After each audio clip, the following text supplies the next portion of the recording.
This is Laverne Jones for Virgin Islands 4-time Olympian and 6th fastest female in the 60-meter history.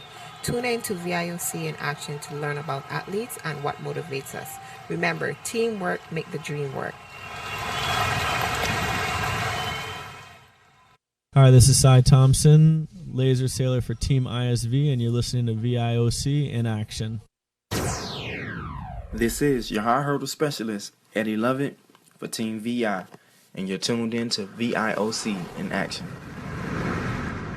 Greetings and good day, and welcome to VIOC in action, the Virgin Islands Olympic Committee informational radio show where we give you all the information concerning the Virgin Islands Olympics, its athletes, its member federation, and all that's happening in the world of international athletics. And I have in studio with me today again, which is always awesome, the president of the Virgin Islands Olympic Committee, Mr. Angel Chico Morales, and we have great information coming for you today. And it's a lot of information that is going to lean more towards the great things that are coming up for the Virgin Islands Olympic Committee and ways that you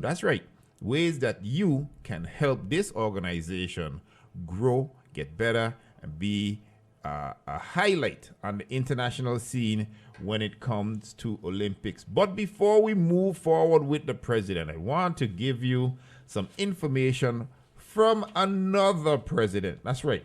This one is going to be from the president of the International Olympic Committee. And he has a short message about the impact of sports on the global community, especially with our recovery. We're in the middle of a pandemic, and what the world has recognized is those communities where you have a large population of fit, athletic, healthy people saw less of an impact from the pandemic. So the president of the International Olympic Committee, he wants to encourage us all, Mr. Thomas Bach, to basically let us include sports and fitness in our global recovery.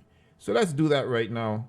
Let us go ahead and have this short message from the International Olympic Committee President, Mr. Thomas Bach.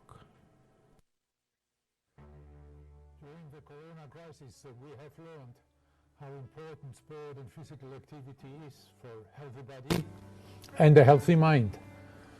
And therefore, we also know that sport and physical activity are the low-cost, high-impact tool for healthy body, healthy minds, and resilient communities.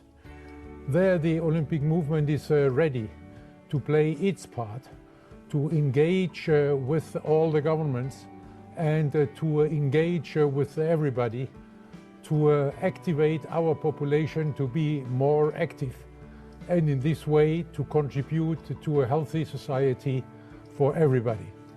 So I invite you, join me in becoming active and join the Olympic movement to include the sport in your crisis recovery programs so that together we can show what we can do in solidarity for healthier societies and happier people.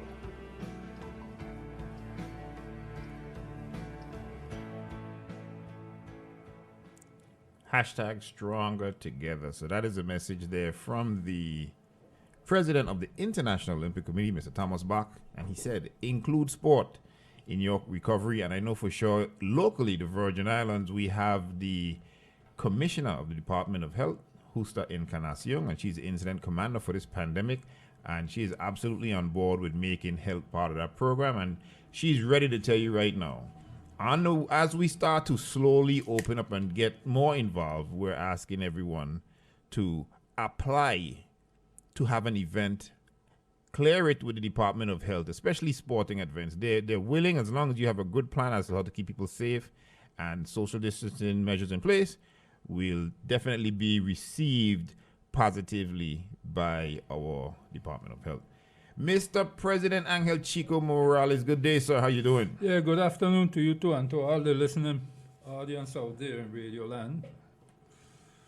We have Mr. Morales here, and he was with us, of course, on our last show, but this show we have a lot more information to hand out, and we're going to get into the weeds. Some of the details necessary are concerning a lot, so we'll go right into it. And I know, Mr. President, a lot of people think the pandemic, although it put a pause on the 2020 games for Tokyo, we know that those games are happening this year, and that has not at all stopped the VIOC or the IOC from meeting and continuing to organize. No, definitely, and they keep updating the giving us updates on the situation in Tokyo and on how the procedure is going to be. Like I mentioned, I think I mentioned last week that the athletes will be in a bubble, Right. and basically they will be confined to the village. From the village, they move on to the field of competition or training. When they have completed that, they go right back into the village in their bubble. Right. And they are allowed to come in 5 days before competition. That's So they can because of acclimate the and long stuff. flight. They Right. need to get that jet lag out of Correct, them and correct. get acclimatized. So the 12-hour change. Yeah. When you're sleeping, Your sleep they're cycle up. and stuff, yeah. When they're sleeping, we are up. Right. So it takes a couple of days for the body to get regulated. But as you know, I mentioned that there will be no foreign spectators. Right. And not only that, we cannot take any accompanying guests or anybody. So our delegation would be small. It would be just basically the head of the delegation in the village, which we call the chef de mission. Mission, yes. And we'll just have the athletes with their coaches. No delegates, nobody else. Right. And just to give a little insight for those who have no idea what we're talking about when we say the village and stuff like that, the athletes are normally centrally housed. If at all possible, they will be centrally housed in one large community, a set of dorms, if you will, and sometimes they're as large as, communities. Basically a community where all the athletes live. They have their dining facilities.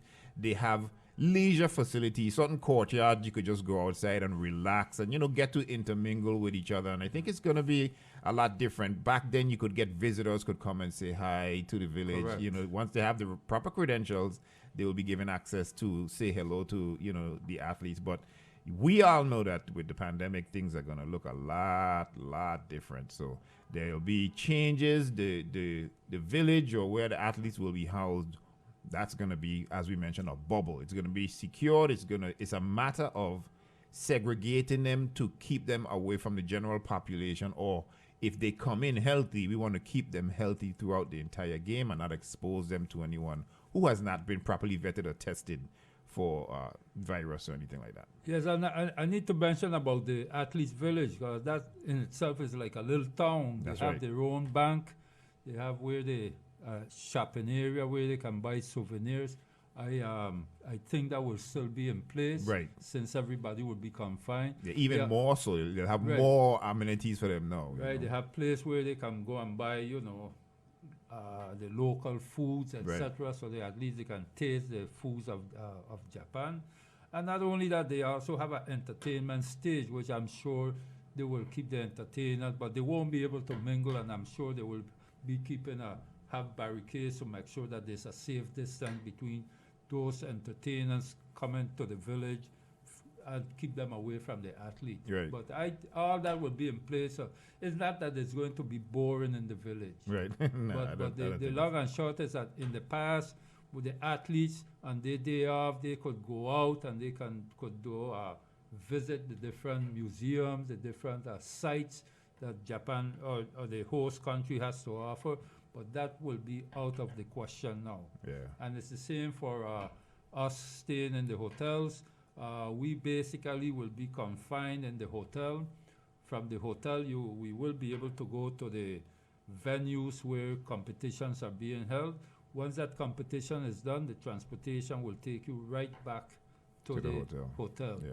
And they won't be allowing us to get public transportation, nothing like that. Right. And what a lot of people need to understand is that if you've ever seen the bidding for the ability to host the games, is because the host countries know there are great benefits to having the world focus on them for a period of time. And one of the benefits is having people visit your country, experience your culture, see your sites, spend a lot of money and be part of the community for a couple of days.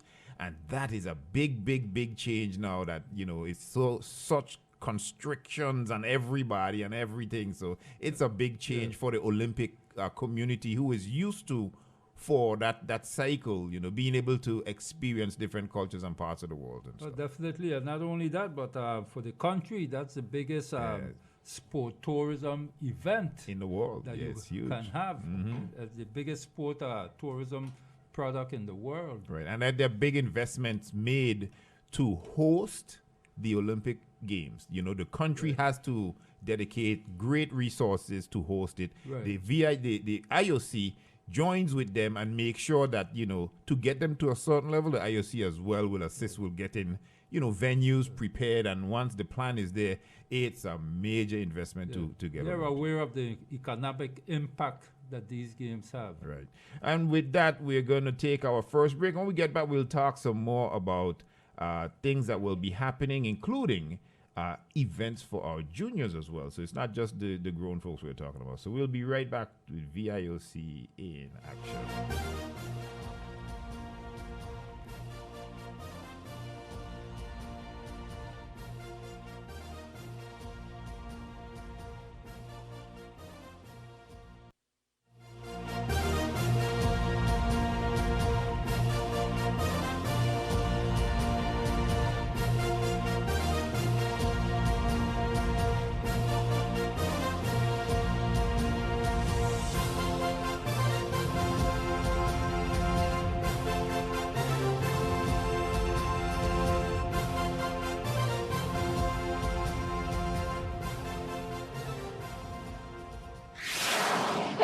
Katie Tamblom, skeleton racer for Team ISV, and you are listening to VIOC in action. Hi, this is Tim Pitts, 2004 Olympic sailor for the Virgin Islands, sailing the laser class on VIOC in action.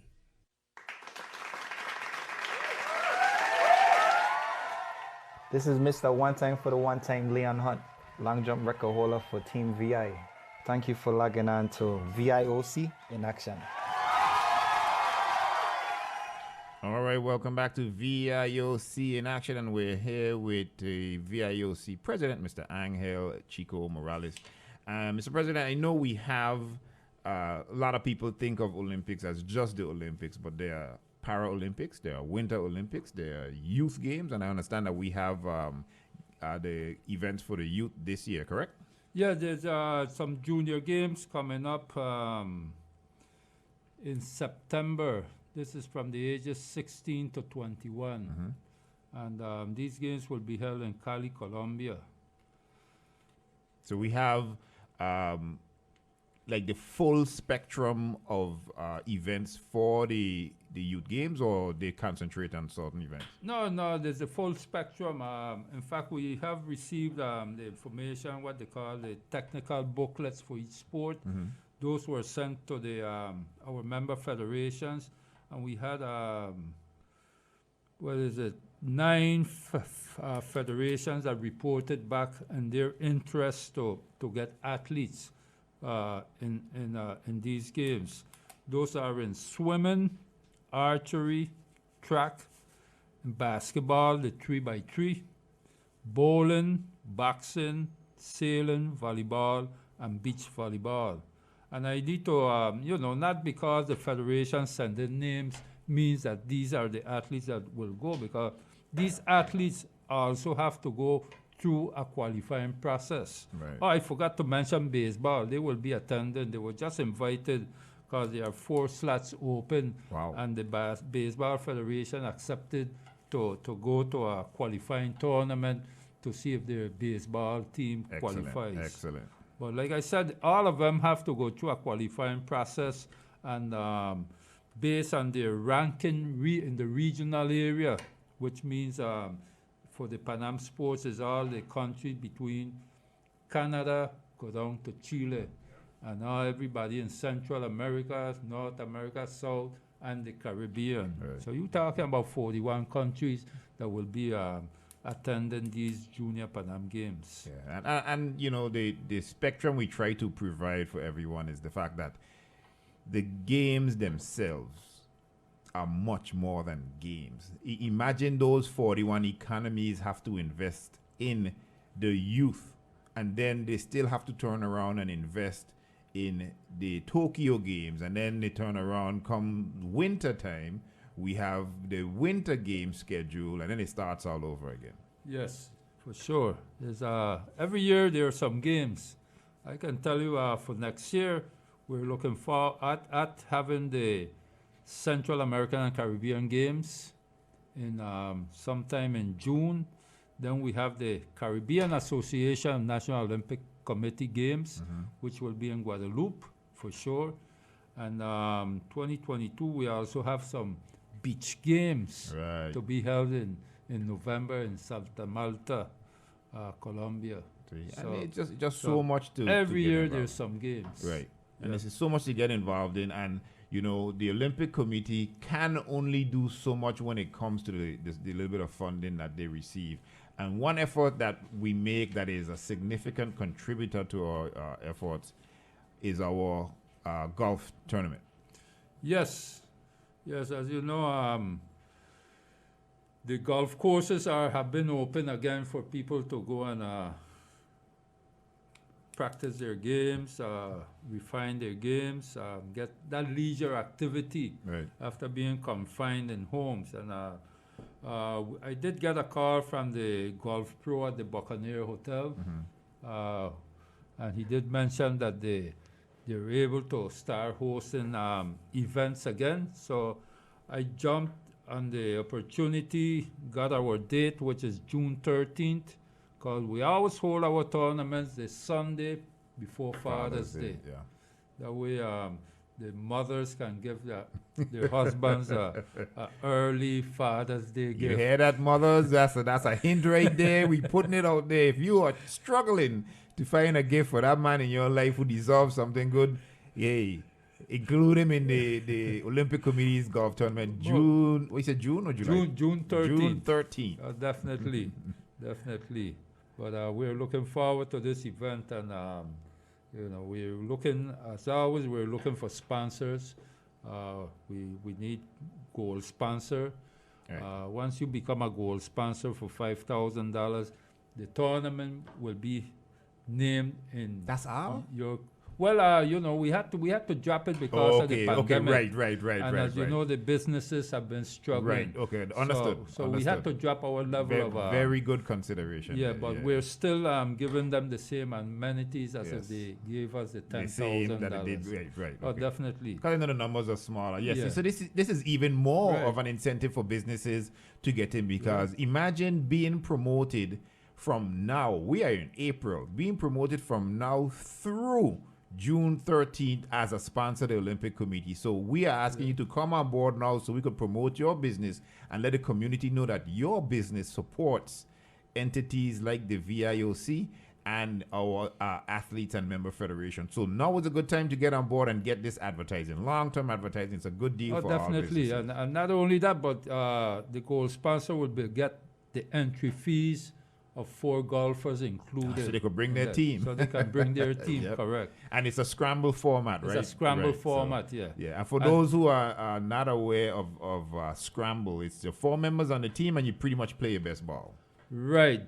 Best lie. Yeah, everybody hits the ball, and the best lie. The best one you go from That's there. the one you go from that point. Yeah, so it's encouraging. I can't stress enough for entities to get on board. And what we need to do, we need to reach out to some of those companies that have moved to the territory since the storm, and they are now part of our community. And one good way to show that they are indeed a great corporate citizen is to reach out to the Olympic Committee. So I'm going to extend personal invites to the leadership from companies like Lamar Tech and Hagland VI, you know, these big names that are here with O'Brien, I'm going to personally reach out to them and invite them to this golf tournament and ask them to They support just us. got their first free advertisement. I'm letting them know that I'm coming to them. I'm letting Yes. them know. So I'm hoping that they could get on board. Yes, and but really I support. want to also mention the level of sponsorship for the silver sponsor, which is $3,000, and you will also get 2 golfers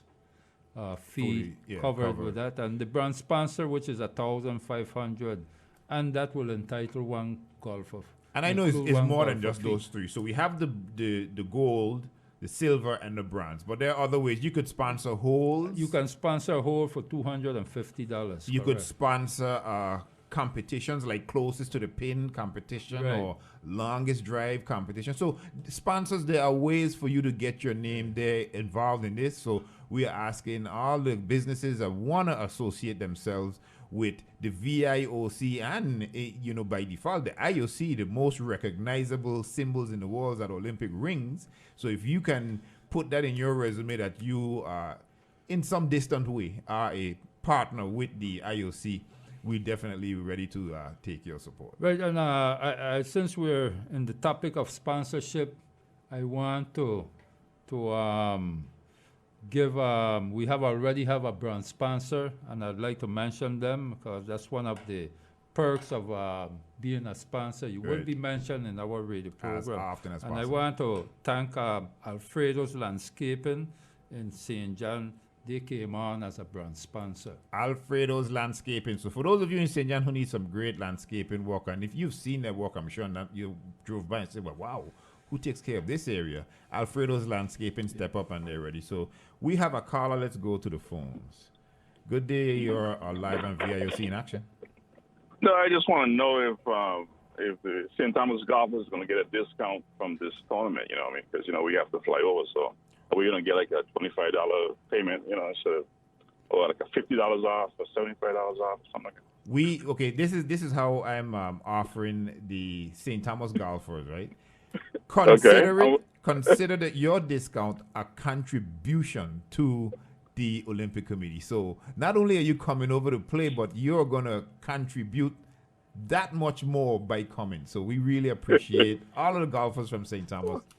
I know the guy who runs that organization, Mr. Morales. I'm going to talk to him because I think that he's the one that can get discount. But anyway, Yes, looking forward to it. Mr. Freeman, since you mentioned my name, yes, don't forget that you also will be seeing your good friends in St. Croix, who you have a lot of good memories. So consider it as a worthwhile contribution to the Olympic And we movement can't let him get in off the easy. Virgin Islands. We can't let him get off easy. So, Carla, I want you to go ahead and commit to us the number of golfers from St. Thomas that you are going to encourage to attend the tournament. No, we have a team already. Well, thank you. Good. Right, we know of the team, but you should be coming with teams. I mean, you should be thirsting from St. Thomas, being that we have no facility to play Well, regularly. I think my good friend would like to participate, but I think it's going to be a Buccaneer, right?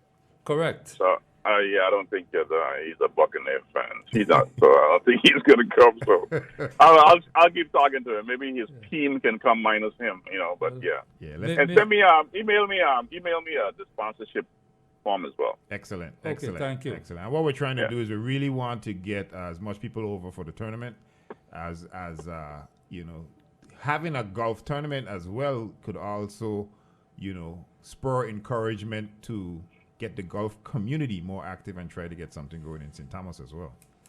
And you guys can use your influence to get the powers to get Mahogany Run open again. Yeah, we're going to invite the powers to be as well to the tournament. We're hoping that they are there in numbers. That's a good opportunity to speak to them. All right. All right, so good thank luck, you very guys. much. Good luck, guys. All Okay, right. thank you.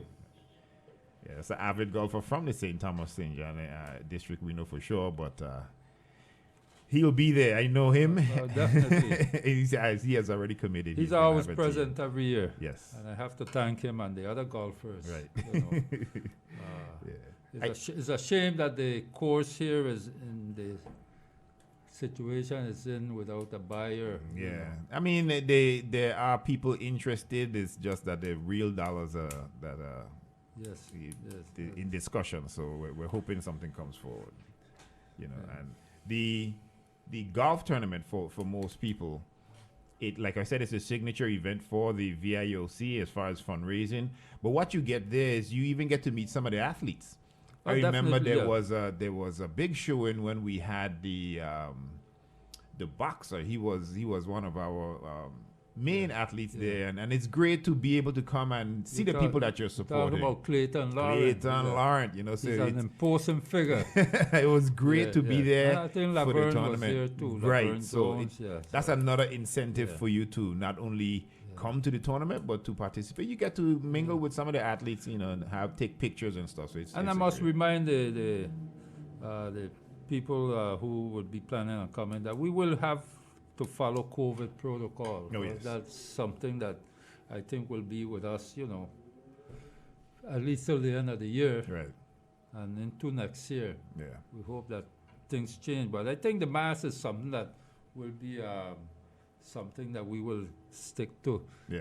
In the same manner as the Asians. Right. Because always walk around. if you think on it, it makes sense. If it's a courtesy to your family and your friends that if you are sick, wear your mask. Or the people around you. Something that we've never considered before, and now, especially with the pandemic, is something that everyone will, respect going forward. Yeah. So it's you see, and I don't want to do that, but it's like the most important thing I'm trying to stress for everyone when it comes to supporting the Olympic Committee and its athletes, because the result of success in any competition does not end with a medal. Not because you didn't win a medal mean that the event was not a success. When we send athletes and they recognize, the Virgin Islands, where are the Virgin Islands? Oh, this is what's going on in the Virgin Islands, and the name gets out there, and they meet people from the Virgin Islands. Man, I got to bring my family to the Virgin Islands. They come, they spend time, they take part. Once they become a member, they, instead of going to the same tournament, they say, hey, why don't we bring one to the Virgin Islands? Oh, definitely. Like the fencing organization did a couple years ago. They had a great event down at UVI and St. Thomas. Correct, yep. And we're hoping that continues. Well, they were with us. scheduled to hold another one last year, but of course with COVID, that changed the whole plans. Right.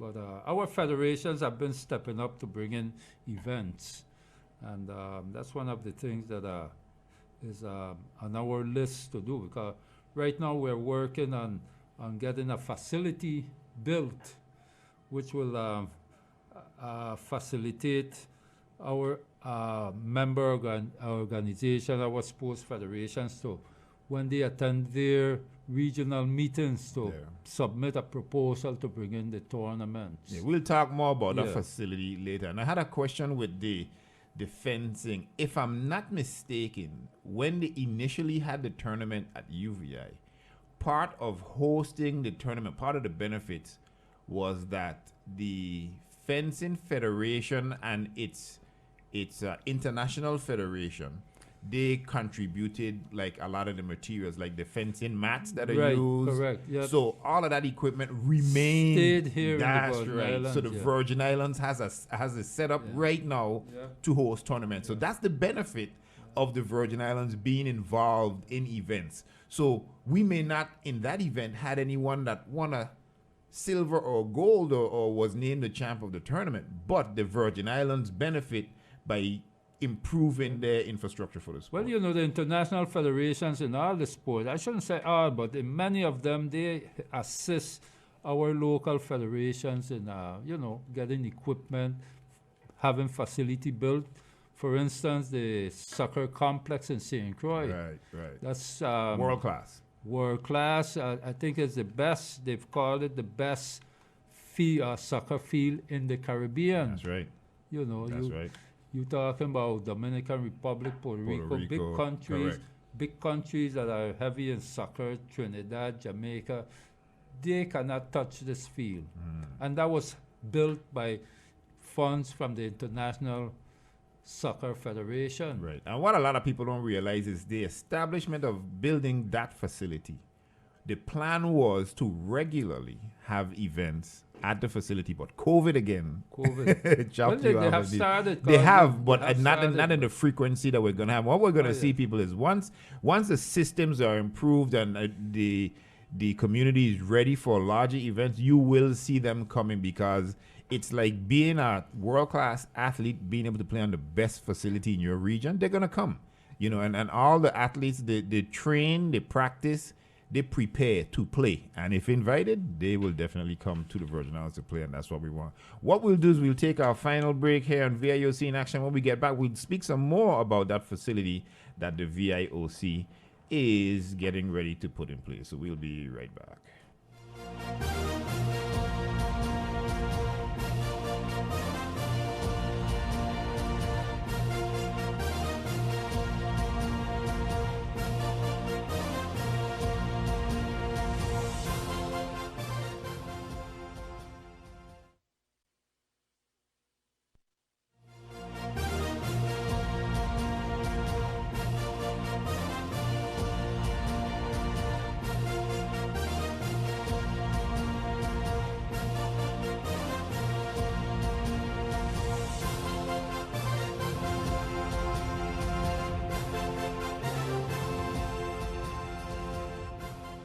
Hi, this is Adrian Durant, coach for the VI National Track and Field team.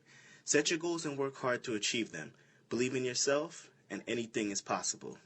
Tune into VIOC in Action to learn how you can take your game to the next level. And remember, if it's to be, it's up to me. Hey, this is Sydney Paul, member of the Virgin Islands National Bowling Team, and you're listening to VIOC in Action.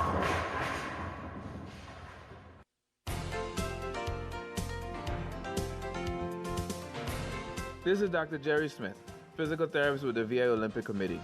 To unleash the elite athlete in you, the key ingredients are good nutrition, hard work, and dedication. Give yourself what you need to get in and stay in the game. Tune into VIOC in Action for tips and fun activities to unleash the elite athlete in you.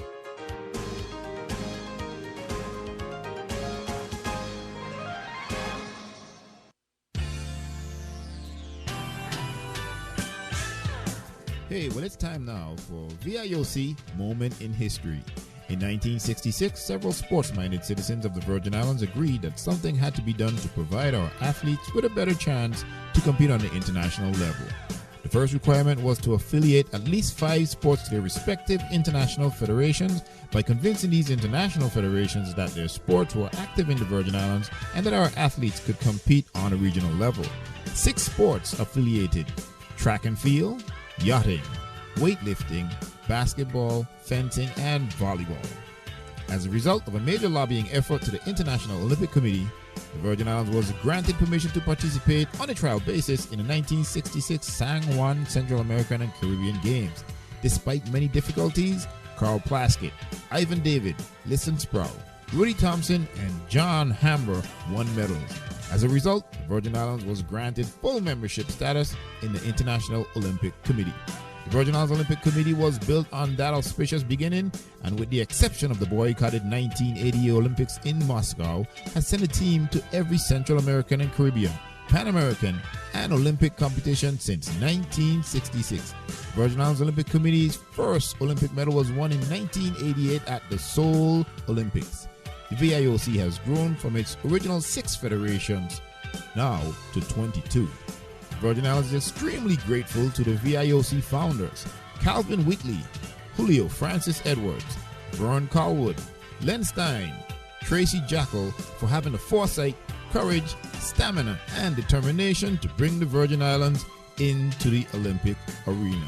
This is your VIOC Moment in History.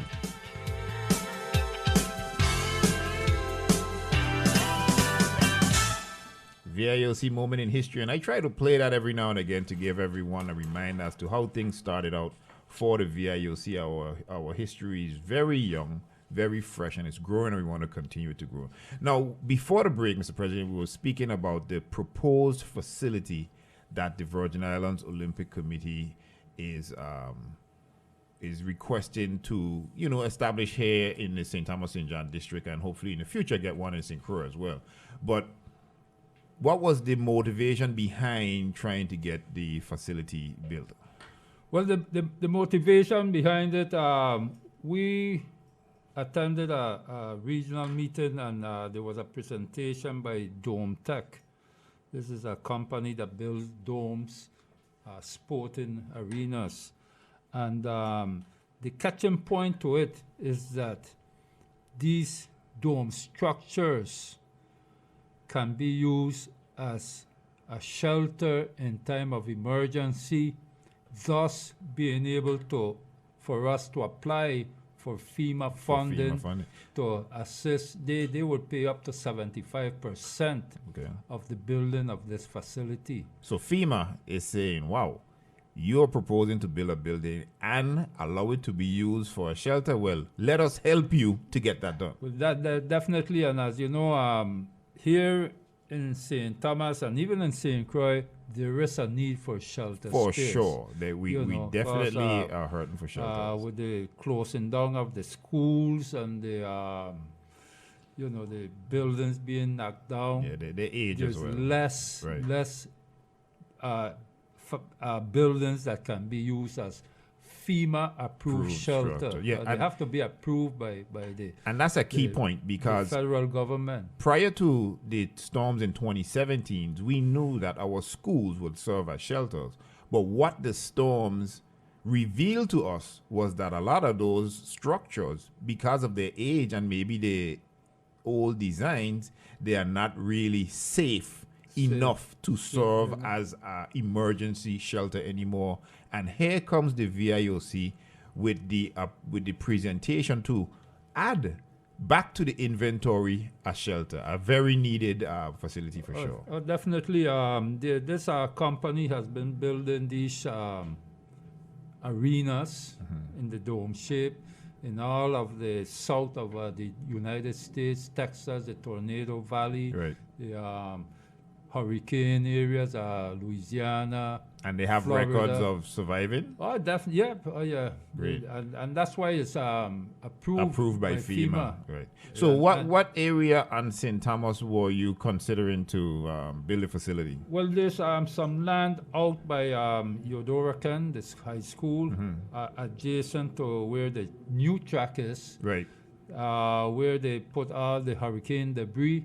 All that is government land that they had identified already for a sport complex. From the 1960s? From I didn't know it was that long. I think it was that far back from what I heard. I definitely know that it's been plan after plan. It's been discussed time and time again that there should be a sporting facility, almost an Olympic facility on the east end of St. Thomas, but it never came to fruition. Since then, we've had the Armory, the National Guard Armory established in that same area, and right now we have the swimming pool. And then included in that design were different fields, track and field, a basketball gymnasium, and with Eudora Ken expanding their facility to building a track and to having a gymnasium, those are two that are already there. So it just makes sense to continue to develop that area. Yeah, because they have earmarked for a baseball field there, a cricket field, tennis courts, volleyball courts with sand to participate in beach volleyball. And what's key to understand is that for most people that know the St. Thomas area, we're very limited with land that can accommodate these facilities. And the great thing with the dome facility, it doesn't need to be 100% on a flat surface, because the area can be squeezed nicely into the terrain on an elevated area. So it's out of the FEMA flood zone when you were looking at the area. Yes. That's one of the stipulations for FEMA funding. It must be outside the flood zone. And we have already identified an area.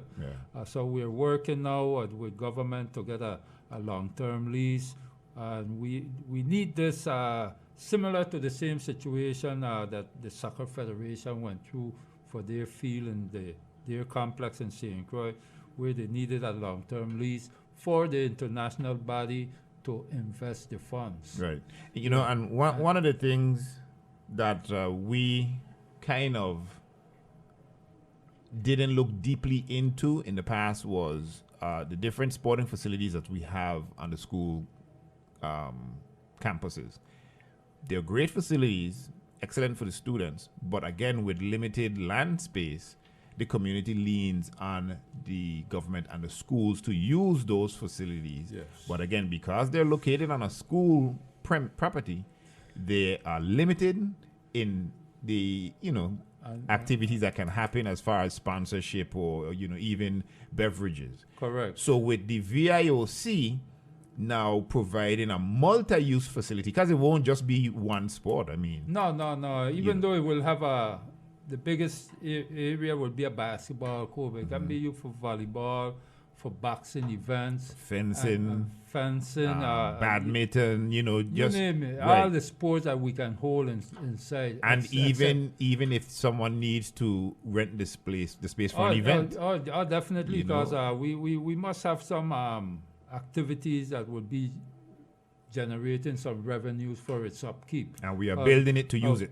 We're not just dependent. We're not dependent on government help to sustain the building. Right. And will there be like office space or classrooms in the facility? Well, we will be housing our Olympic Committee office there. Okay. And of course, we will have a room for events when our federations hold clinics where they need a classroom setting. That will be there also in place. So a lot of educational, the educational aspect as far as coaching courses for athletes, clinics, officials, courses, all that will be able to be held here, which will improve our sports structure here in the island. Right, and a lot of times we overlook officials when it comes to sports, but the eye opener for me was, I want to believe it was 2014 when we went to Veracruz, Mexico, right, for the Central American and Caribbean Games. We had boxers, but we didn't have any, was it seconds is what you call them? We didn't have any certified seconds, so we ended up using seconds from like Barbados or another country. Because you must be certified. A lot of people need to understand that. If you're not certified, they don't want you around the athletes. Correct.